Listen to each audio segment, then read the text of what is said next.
Waltakum minkum ummatun yad'una ilal khairi wa ya'muruna bil ma'rufi wa yanhauna 'anil munkar wa ulaika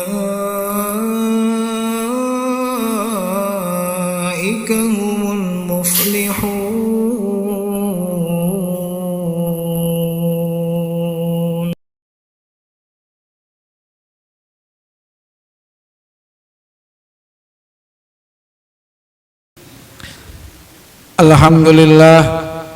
Alhamdulillahilladzi nahmaduhu wa nasta'inuhu wa nastaghfiruh wa na'udzu billahi min syururi anfusina wa min sayyiati a'malina may yahdihillahu fala mudhillalah wa may yudlilhu fala hadiyalah. Asyhadu an la ilaha illallah wahdahu la syarikalah wa asyhadu anna sayyidana wa nabiyyana Muhammadan abduhu wa rasuluh. Allahumma salli wa sallim wa karrim wa barik ala sayyidina Muhammadin wa ala alihi wa sahbihi ajma'in. Amma ba'du, fa inna asdaqal hadisi kitabullahi ta'ala wa khairal hadi hadi sayyidina Muhammadin sallallahu alaihi wasallam wa syarrul umuri muhdatsatuha wa kullu muhdatsatin bid'ah wa kullu bid'atin dhalalah wa kullu dhalalatin finnar. Ila hadratin Nabi Mustafa Rasulullah sallallahu alaihi wasallam, summa ila ruhi abaina wa ummahatina wa ajdadina wa jaddatina wa masyayikhina, khususan walidi Jumair bin Bashir Najim Mujana binti Bapak Syafi'i bin Yan, Sun Keji Abdul Malik bin Keji Abdul Ghaffar, Sun Abu Yasan Sun Sarakun Bagus Ahmad Bakri, Sun Keji Ahmad Syarifuddin bin Keji Abdul Ghani, Sun Keji Mursyid, Sun Naim, Sun Hayari Ma'ruf, Sun Al-Imam Abi Zakaria Yahya Syaraf An-Nawawi. Al-Fatihah. A'udzu billahi minasyaitonir rajim. Bismillahirrahmanirrahim. Alhamdulillahi rabbil alamin. Ar-Rahmanir Rahim. Maliki yaumiddin. Iyyaka na'budu wa iyyaka nasta'in. Ihdinas siratal mustaqim. Siratal ladzina an'amta 'alaihim ghairil maghdubi 'alaihim waladdallin. Amin. Rabbighfirli wa liwalidayya. Amin. Bismillahirrahmanirrahim.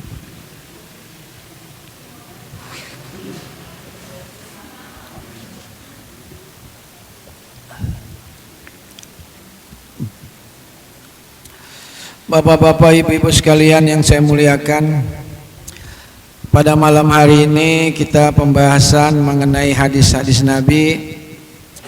Tapi materi yang saya sampaikan salah satunya bersifat kondisional, jadi tidak selalu urut.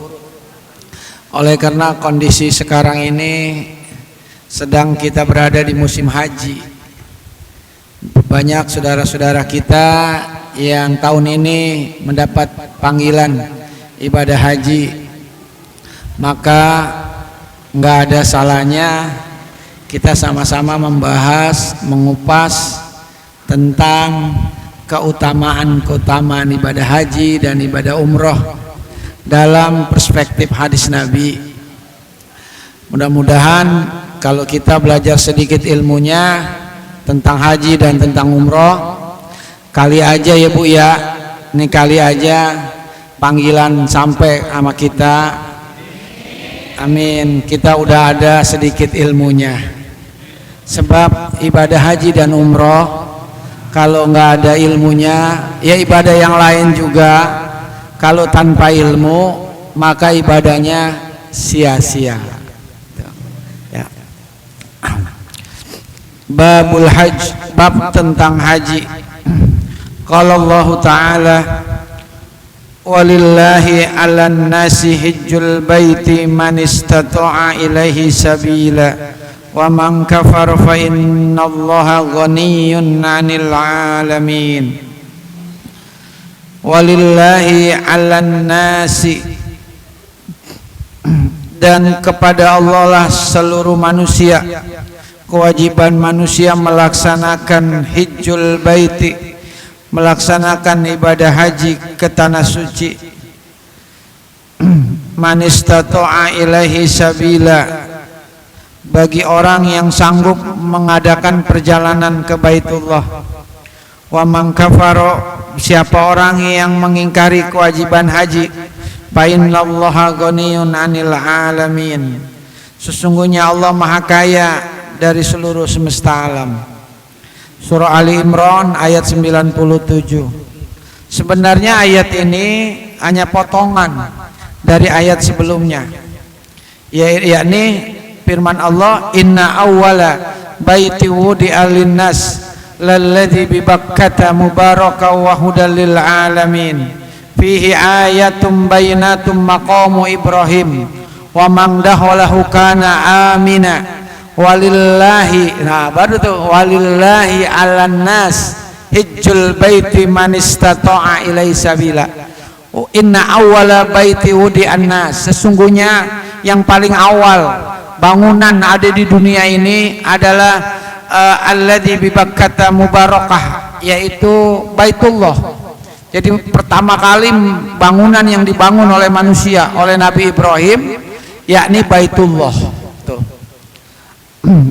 Alladzi bi Bakkata mubarakah, bangunannya yang ada di kota suci Mekah. Mekah yang mubarak, yang penuh dengan keberkahan, penuh dengan kebaikan, insyaallah. Sampai sekarang, apalagi kalau musim haji, jutaan orang semuanya tumplek hadir di kota suci Mekah, kota yang tidak pernah mati, tiap hari 24 jam hidup, penuh dengan manusia dari mana saja melaksanakan haji dan melaksanakan umroh, insyaallah.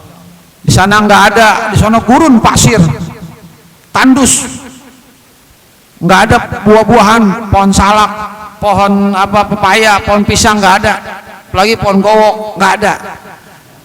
Tahu gowok ya? Nggak ada di sana. Tetapi yang namanya di sana buah-buahan itu segala macam ada semua ya Bu ya. Yang udah umroh, yang udah haji, itu yang namanya pisang gede-gede. Ibu-ibu paling senang sama pisang yang gede Bu ya. Pisangnya gede-gede di sana, beda sama di sini. Di sini mah pisang Lampung kecil-kecil. Masya Allah, jeruknya gede-gede, buah-buahan. Jadi bedanya kalau kata guru saya, kalau di sana itu pohon-pohon buah nggak ada, tapi ketika buka kulkas isinya semuanya buah-buahan. Di Indonesia banyak pohon-pohon buah, tapi ketika kita buka kulkas nggak ada isinya, kosong. Itu bedanya, subhanallah. Negeri yang berkah, mubarak, gitu ya. Lalladzi bi Bakkata mubaraka wa hudal lil alamin, petunjuk bagi seluruh sekalian alam. Fihi ayatum bainatum maqamu Ibrahim, di dalamnya ada tanda-tanda, yakni kebesaran Allah berupa maqam Ibrahim. Maqam Ibrahim itu bukan kuburan kayak di Tegal Alur, bukan. Itu adalah tempat berdirinya Nabi Ibrahim ketika membangun Ka'bah. Tuh. Jadi ketika Nabi Ibrahim bangun Ka'bah, Nabi Ismail yang ngangkatin pasir, batu, Nabi Ibrahim berdiri tuh. Nah, di steger. Nah, itu ada tapak kakinya, itu ditutupin tuh. Tutupin kaca. Sekarang tutupin kaca. Maqam Ibrahim. Jadi tapak kakinya Nabi Ibrahim. Wa man dakhalahu kana amina, dan siapa orang yang masuk ke dalamnya ke kota suci Mekah, maka dia dalam keadaan aman. Walillahi 'alan nasi hijjul baiti, dan kewajiban bagi manusia untuk melaksanakan haji terhadap Allah. Dimulai kata walillahi, hanya karena Allah. Tuh. Jadi haji dimulai kata walillahi karena Allah. Kenapa dimulai dengan walillahi? Karena kalau ibadah yang lain kayak puasa nggak bisa dimasukin ria, tapi kalau ibadah haji, ibadah umroh, kita mau berangkat nih sekampung, orang tahu semuanya, ya kan? Maka di situ tuh timbul ada perasaan riya, perasaan ingin dilihat, ingin dikenal ya apa. Maka itu harus dihilangkan sifat riya. Harus semuanya walillahi, karena Allah kita melaksanakan ibadah haji.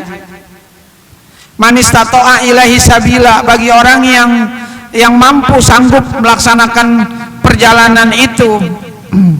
Berarti kalau nggak sanggup haji nggak wajib.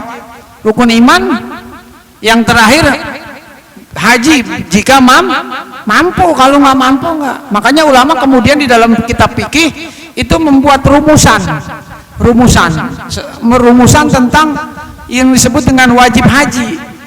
Nah, ada yang rumusan disebut dengan rukun haji, ada yang disebut dengan wajib haji dan umroh, ada syarat haji. Nah, itu seputar fikih itu. Nah, itu diambil dari hadis. Jadi bagi orang yang man istata'a ilaihi sabila, yang memang mampu melaksanakan perjalanan, apa aja mampunya man istata'a ilaihi sabila, maka harus ada bekalnya, baik dalam perjalanan maupun yang ditinggalkan, itu harus ada bekal. Selama kita di sana sebulan penuh, sebulan lebih, maka yang di rumah pun tinggalin bekal ya, buat istri, di rumah anak. Terus kedua, fisik harus kuat, sehat, sebab ibadah haji itu ibadah fisik. Itu memerlukan tenaga yang ekstra ya Bu ya. Kalau yang masih muda sih enak aja. Makanya saya ngebayangin kalau udah tua berangkat haji atau berangkat umroh itu banyak mengalami kesulitan, capek. Kayak Bang Randi, Bang Udin, Pak Sugi. Ini nih harusnya udah ini segini nih baru enak berangkat haji, berangkat umroh. Tenaganya masih banyak tuh. Makanya saya sarankan kalau bisa jalan aja. Iya jalan aja. Ya jalan aja, emang saya minta bayarin sama saya. Ya jalan aja.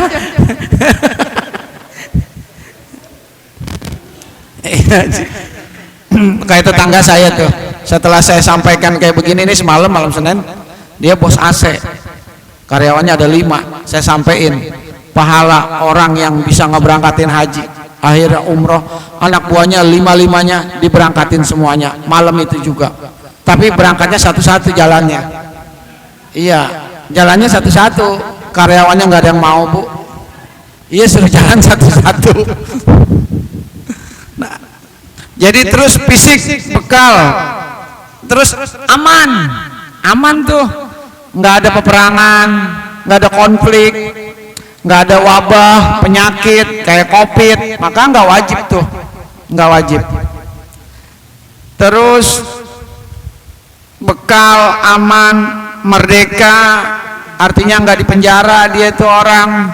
Terus dalam fikih itu ada balik, anak kecil nggak wajib haji, tapi bagaimana kalau dia haji ketika kecil, maka pahalanya buat orang tuanya, hukumnya sunnah. Nanti kalau dia udah dewasa, udah balik, dia wajib melaksanakan ibadah haji bagi anak kecil. Islam, kalau non muslim nggak boleh masuk ke kota suci Mekah. Islam syaratnya, itu syarat haji. Syarat-syarat orang berangkat haji. Wa an ibni Umar radhiyallahu anhu anna Rasulullah sallallahu alaihi wasallam qala buniyal islamu ala khamsin. Dari Ibnu Umar, semoga Allah meridhoi keduanya, yakni Ibnu Umar dan bapaknya Sayyidina Umar. Anna Rasulullah sallallahu alaihi wasallam, bahwasanya Nabi sallallahu alaihi wasallam bersabda, buniyal islamu ala khamsin, dibangun Islam itu atas 5 hal. Syahadatu alla ilaha illallah, yang pertama syahadat tidak ada Tuhan selain Allah, wa anna Muhammadar Rasulullah, dan Nabi Muhammad itu utusan Allah. Wa anna Muhammadar, jangan Muhammadur. Ada orang baca Muhammadur, harus Muhammadar karena ada anna.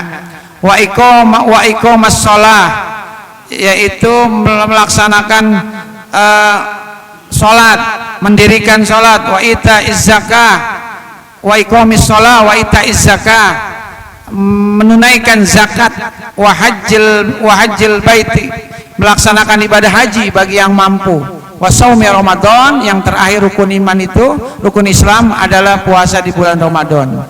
Jadi ibarat bangunan Islam itu pondasinya itu sahadat pondasinya. Terus tiangnya itu sholat. Makanya kan ada hadis as-sholatu imaduddin, sholat itu tiang agama. Tiangnya tuh tiang. Temboknya nih, temboknya bangunan itu adalah puasa, zakat. Kemudian atasnya itu adalah haji. Nah, jadi haji itu adalah puncak dari seluruh ibadah, dari rukun Islam itu adalah haji, karena seluruh unsur-unsur ibadah yang lain ada semua di dalam haji. Ada unsur maliyah, harta ada di haji, zakat, harta kan. Nah di haji juga harus ngeluarin harta ketika berangkat haji, perlu bekal. Ada unsur gerakan-gerakan sholat itu ada di dalam haji. Makanya haji itu kan perjalanan yang disebut dengan praktek kehidupan, tuh filsafatnya. Jadi bukan sekedar teori, tapi orang haji itu udah mempraktekkan sendiri. Bagaimana dia sa'i, bagaimana dia wukuf, bagaimana dia melontar, bagaimana dia tawaf, itu kan praktek tuh, praktek kehidupan. Itu tuh nggak sembarang itu ada ajaran-ajarannya, ada filsafatnya, ada kandungannya. Itu rangkaian-rangkaian rukun daripada haji itu nggak sembarang. Makanya orang kalau dia nggak paham rukun-rukun haji, hikmahnya, filsafatnya, intinya dari itu, maka ntar dia pulang haji nggak ada bekasnya. Mohon maaf nih, pulang umroh ya begitu lagi aja kembali. Tapi kalau dia memahami, makanya malam ini nih coba kita pahamin kenapa kain ihram itu harus nggak dijahit. Itu sebenarnya mengandung pelajaran buat kita, bahwasanya kalau dijahit pakaian walaupun bahannya sama pasti beda hasilnya. Nih tanya tukang jahit nih, Pak Sugi ya, itu tukang jahit nih, ya kan, bahannya sama nih, katun Bu, lalu dibikin baju, ada bisa jadi baju, ada yang bisa jadi kemeja, ada yang bisa jadi celana kan. Tuh, jadi sebenarnya kita sedang diajarkan bahwasanya Allah ingin kita menghadapnya dalam kondisi jangan dibeda-bedain, semuanya sama di hadapan Allah, nggak boleh ada kesombongan. Sebab baju itu perhiasan, banyak sekali nanti muncul tuh status, dia seorang lurah, dia seorang raja, dia seorang presiden. Tapi kalau dia pakai ihram putih nggak berjahit, kan nggak ada yang tahu mana tukang sapu, mana dia anggota dewan DPR, mana dia polisi, nggak ada yang tahu. Semuanya adalah hambanya Allah. Yang paling Allah melihat hanya takwanya. Inna akramakum indallahi atqakum. Tuh. Terus kenapa bajunya warnanya putih? Kenapa enggak pink? Iya kan? Nah itu karena putih itu melambangkan bahwasanya nanti ketika kita meninggal, kita nanti kain kafannya dibalut dengan warna putih, bersih. Kita kembali kepada Allah dalam keadaan bersih. Orang haji itu diampuni dosanya, pulang haji apabila hajinya mabrur maka dihapus segala dosa-dosanya, bersih putih seperti kain yang putih. Tuh, kain kafan.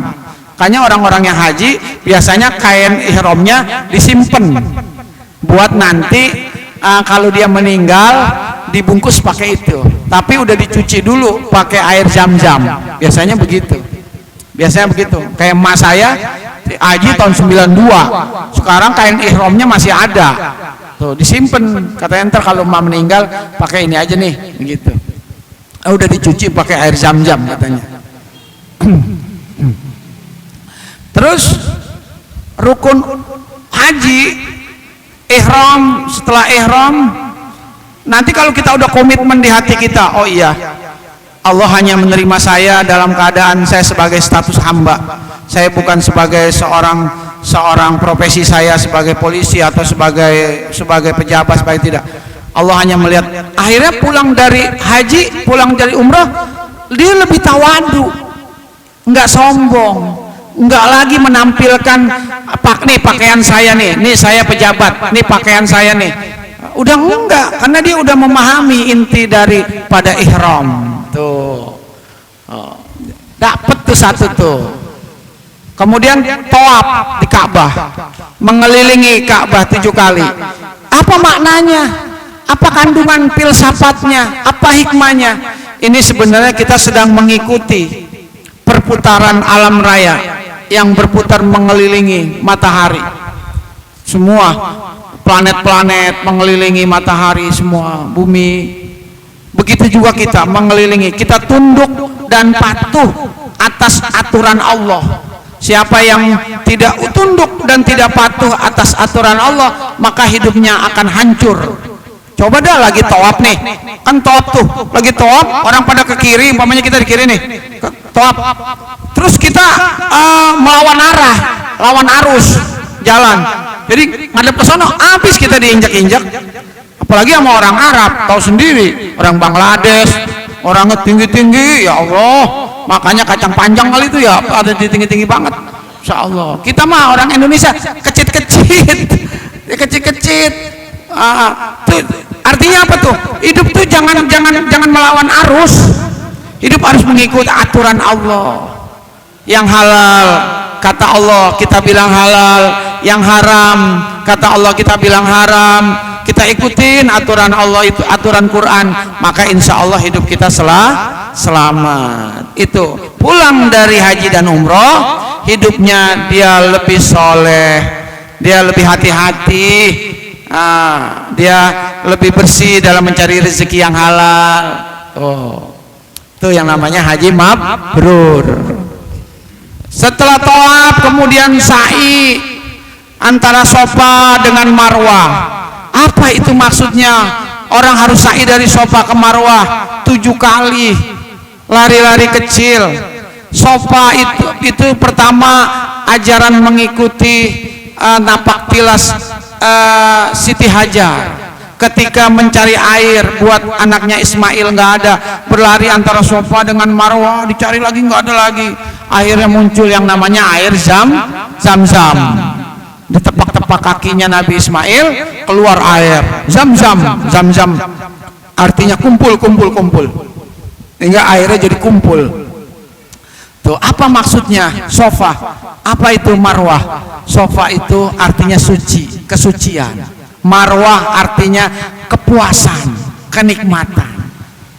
Jadi orang yang sa'i itu dimulai dari Safa, artinya kesucian.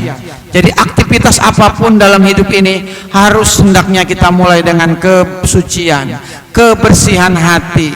Jangan mencari rezeki yang haram dengan menipu, korupsi dan sebagainya. Lalu diakhiri dengan Marwah, artinya kepuasan. Hidup itu harus penuh dengan kepuasan, bersyukur kepada Allah.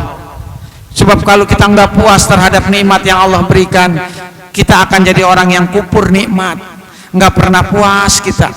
Tuh, jadi pulang ibadah haji, pulang ibadah umroh, hidupnya lebih terjaga. Dulunya hubut dunia, udah kenceng banget dunianya, tarikan dunianya kenceng, nyari duit mulu, ngaji nggak pernah. Pas pulang haji, pulang umroh, udah ibadah aja. Udah setengah jam sebelum johor udah ada di masjid, udah ada di musola. Masya Allah. Berarti haji dan umrohnya mabrur. Jangan pulang haji ngedekem aja di rumah. Iya, di dekem aja, subuh kagak kelihatan, johor kagak kelihatan, asar nggak kelihatan. Padahal mau waktu di sono subuh aja jam 5:30, jam 2 udah pada jalan mau sembahyang, ya kan? Johor juga jam 10, jam 11 sudah pada jalan di sono. Di sini nggak jalan, di rumah lagi sembayangnya. Tuh, berarti hajinya umrohnya itu berarti tidak mabrur. Yang mabrur itu dia mampu menegakkan haji dan umrohnya setelah pulang haji. Itu yang paling penting. Kenapa dia bisa? Karena dia memahami inti dari hikmah daripada rukun-rukun daripada haji dan umroh. Itu yang penting. Itu, ya. Haji berapa hukumnya wajib? Apakah setiap tahun? Maka kata ada seorang sahabat nanya kepada Nabi. Nabi diam aja. Kata Nabi, Nabi diam aja ya, ditanya akulla amin ya Rasulullah. Apakah haji tiap tahun? 3 kali nih orang nanya. Apakah haji tiap tahun ya Rasulullah? Nabi diam aja. Kenapa Nabi diam? Diamnya karena pertanyaannya itu tidak terlalu beralasan. Pakai nanya begitu. Ntar kalau dijawab tiap tahun ngeberatin dia. Iya kan? Agama itu kan prinsipnya pada kemudahan, bukan pada kesulitan. Seandainya Nabi bilang tiap tahun, bisa nggak dia haji tiap tahun? Tuh, makanya kata Nabi, haji itu sekali seumur hidup. Kalau yang kedua hukumnya sunnah, ketiga sunnah. Haji itu umroh wajib yang pertama, umroh juga wajib. Ketika umroh pertama, melaksanakan umroh pertama wajib, kedua sunnah. Tuh, biasanya kalau kita ikut travel, umrohnya sampai 3 kali umroh, Bu. Umroh pertama kita lakukan, umroh kedua buat orang tua kita, badal. Namanya siapa nih, orang tua kita udah meninggal nih, kita umrohin. Kan untung tuh, bayarnya umroh 1 kali, tapi bisa ngumrohin orang tua 2 kali, 3 kali. Nah, umroh yang ketiga buat mertua kita, ya kan? Atau mertua kita yang udah meninggal, kita umrohin. Masya Allah, itu saya waktu ngumrohin bapak saya, itu seketika kan berangkat ber-6 tuh, kalau ber-5 ya, kita patungan mobil, taksi, naik taksi patungan, kita ngambil mikot dulu. Saya lupa tuh mikotnya, apa di Jirona apa di Tanim ya, yang dekat kalau nggak salah. Itu sepanjang perjalanan, Bu, itu rekaman semua kebaikan orang tua, itu kelihatan semuanya, kayak video gitu, kelihatan semua. Orang tua kita yang dulu ngurusin kita, ngasih makan kita, ngegendong kita. Ya Allah, kok bapak keluar air mata tuh semuanya. Masya Allah, itu mungkin orang tua seneng kalau orang anaknya mau mengumrohkan orang tuanya. Orang tuanya sebenarnya dulu masih hidup bukan gak mau umroh, mau, bisa umroh. Tapi kenapa nggak umroh? Karena uangnya kepake buat membiayai kita dan adik-adik kita. Bener ya Bu ya? Iya, uang nggak bisa nyimpen orang tua kita, ngelihat anaknya buat sekolah, buat bayar kuliah, ya kan, bayar beli buku. Kesian kan orang tua, akhirnya nggak bisa umroh sampai meninggal. Maka kita harusnya nih, kita berangkat umroh, umrohin orang tua kita, badalin hajinya orang tua kita. Tuh, kalau punya duit badalin, itulah anak yang soleh, Masya Allah. Ya. Terus Rasulullah pernah ditanya, ayyul amali abdol? Ya Rasulullah, amal apa yang paling abdol? Itu jemati apa itu Pak Edi? Mati ya? Masya Allah. Enggak, saya udah takut aja kok itu mati. Jangan-jangan udah gak jalan hidup nih dunia. Mati ya? Jamnya ya? Ya, jamnya mati. Iya, ini intermezzo ya Bu ya. Ya. Jadi amal apa ya Rasul yang paling abdol? Maksudnya yang paling abdol, yang banyak pahalanya ya Rasul, begitu. Maka Rasul menjawab, imanun billah wa rasulihi, iman kepada Allah dan Rasulnya, itu yang paling abdol pertama. Kemudian summa maza, apalagi Rasul? Jihadu fisabilillah, jihad di jalan Allah. Apalagi nih jihad nih, kayak taklim nih, jihad fisabilillah. Apalagi ya Rasul? Kemudian beliau menjawab, hajjun mabrurun, haji yang mabrur. Tuh, jadi keutamaan haji itu adalah amal yang paling abdol. Tidak ada amal yang abdol tuh, melainkan haji yang mabrur, haji yang diterima oleh Allah, jaminannya masuk surga. Masya Allah. Mungkin kalau kita mau udah begini nggak bisa kali ya, tapi nggak ada yang nggak mungkin ya Bang Pian ya. Kalau memang kita niat malam ini kita sambil ngaji hadis ini, ya Allah, dalam hati, ya Allah berangkatin saya ya Allah ke tanah suci ya Allah, udah hati kita ikhlas, Allah nggak denger nih kita, apalagi hadirnya di majelis ilmu di taman sorga, doa dikabulkan oleh Allah. Ya Allah, kalau nggak bisa haji ya umroh ya Allah, ntar ada aja jalannya. Jangan pernah sedih hati, saya mah nggak mungkin. nggak bakalan bisa berangkat umroh apalagi haji. Nggak ada yang nggak mungkin kalau Allah berkehendak. Innama amruhu iza aroda say'an ayyaqula lahu kun fayakun. Jadi ada ibu-ibu ngumpulin duit di Rempoa setiap hari 5.000 jualan nasi uduk dikalengin, tapi kalau masukin ke kaleng dia selalu nyebut, ya Allah ini buat ke tanah suci, ya Allah 5.000 goceng ya Allah, masukin ya Allah tiap hari nih, ya Allah nih goceng buat ke tanah suci ya Allah. Ada tetangga komplek tekan dekat kampung tuh beli nasi uduk. Pas mau beli nasi uduk orangnya nggak ada, bu ibunya nggak ada lagi di dalam, kedengaran suara, ya Allah ini goceng buat ke tanah suci ya Allah. Itu bapak-bapak tuh yang orang kaya hatinya tersentuh tuh, turun mungkin hidayah Allah, tek, langsung ya Allah. Terus si ibu tukang nasi uduk pengen berangkat haji, nabung 5.000. Saya duit saya banyak, udah ke luar negeri kemana-mana, ke tanah suci doang saya belum. Sedih dia, nangis itu, pulang lagi, balik lagi dia beli nasi uduk. Dia bilang apa, bu, saya minta KTP ibu, insya Allah ibu akan saya berangkatin haji. Masya Allah tuh, gara-gara begitu tuh. Makanya teriak aja Bang Agus di rumah, teriak ya, kali aja ya mertua atau siapa gitu ya, saya mantu gua kasihan amat mau umroh nggak punya duit ya, ntar dijualin ya nggak, yang di samping, yang rumah di samping. Nah, Masya Allah, ada lagi bapak-bapak lagi pulang ngaji begini, sedih aja pengen haji pengen umroh, dia nyebrang nggak lihat-lihat lagi bu, akhirnya ketabrak, keserempet mobil. Tahu yang repot siapa? Mobilnya Land Cruiser, bukan mobil 08, mobil yang mahal. Waduh, langsung ditolongin sama yang punyanya, orang kaya pengusaha. Ya, kenapa Pak Haji? Sakit apanya? Kata dia, jangan panggil saya Haji, saya belum haji. Ya Allah, Bapak belum haji? Ya udahlah, sebagai bakti saya karena udah nabrak Bapak saya berangkatin haji. Tuh gara-gara diserempet.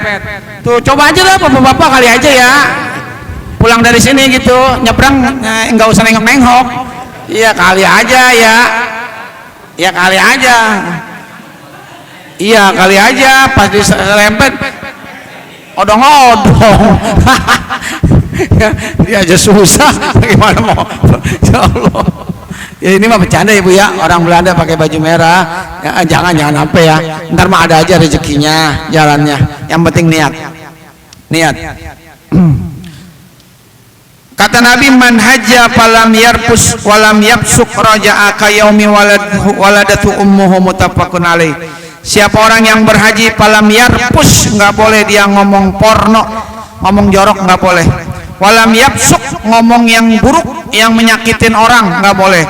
Karojai kayomi walad umuhu, maka kalau dia menjaga mulutnya, dia selama haji, selama umroh nggak ngomong yang porno, nggak ngomong jorok, terus dia nggak ngomongin yang nyakitin orang, maka dia seperti bayi yang baru dilahirkan. Tuh hati-hati. Dulu ada orang ujiannya itu haji, suami istri ribut.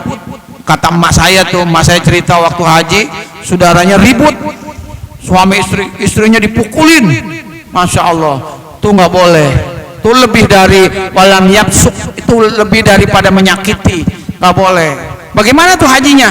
Sah nggak hajinya kalau begitu? Sah apa batal hajinya? Maka hajinya tetap sah, tapi tidak ada pahalanya.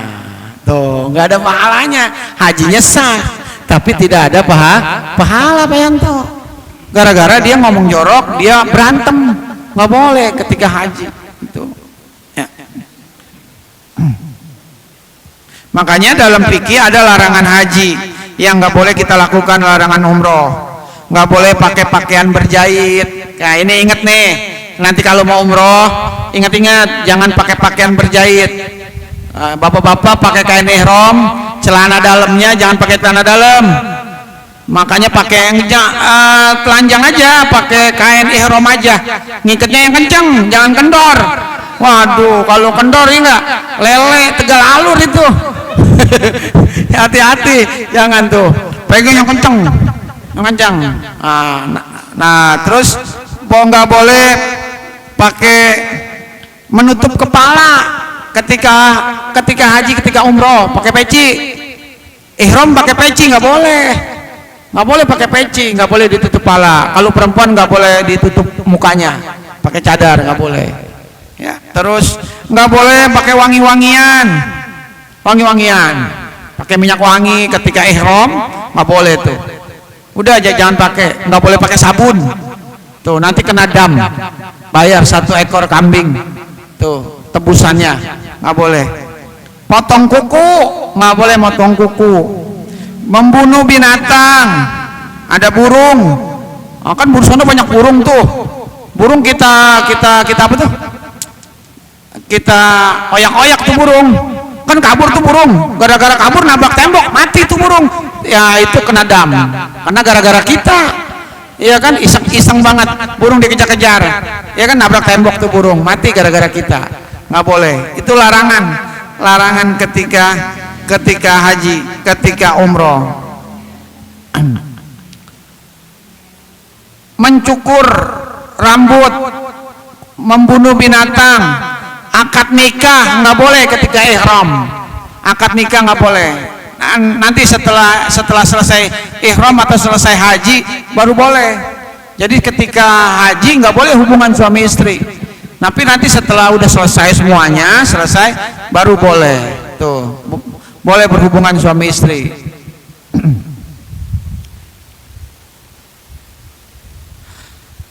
Nabi bersabda, al-umratu ilal umrati kafaratun lima bainahuma. Umroh satu ke umroh yang lain menghapus dosa di antara keduanya. Dosa-dosa kecil dihapus. Wal hajjul mabrur laisa lahu jazaa'un ilal jannah. Haji mabrur tidak ada balasan kecuali sorga. Itu kalau haji mabrur, ongkosnya dari uang yang halal. Terus berangkatnya pakai ilmunya ada nih, kayak ngaji begini nih, ada bekal ilmu umrohnya, hajinya, maka insya Allah di sono ikhlas, di sono menjaga pantangan, larangan-larangan yang tadi saya sebutkan, maka insya Allah hajinya, umrohnya mabrur. Ya Rasulullah, inna faridatallahi ala ibadihi fil hajj adrakat abi syaikhan kabiran. Ya Rasulullah, bagaimana kalau ayah saya udah tua, dia nggak mampu lagi berpergian, bolehkah saya melaksanakan, membadalkan hajinya? Maka kata Rasulullah, qala na'am, boleh kalau orang tua kita udah tua, udah nggak bisa haji, anaknya badalin, boleh, tapi syaratnya dia udah haji. Ya orang dia badalin, dia belum haji, dia haji dulu, dia umroh dulu, baru dia badalin. Tuh keluarganya yang sakit atau yang udah meninggal. Tuh niatnya, dia niat ntar ketika ihram, nawaitul hajja atau nawaitul umroh anpulan, siapa namanya, Samin bin Meli gitu, anpulan bihil wa ahramtu bihil lillahi ta'ala. Tuh niat buat orang tua kita yang udah meninggal, kita yang laksanain. Tuh ya.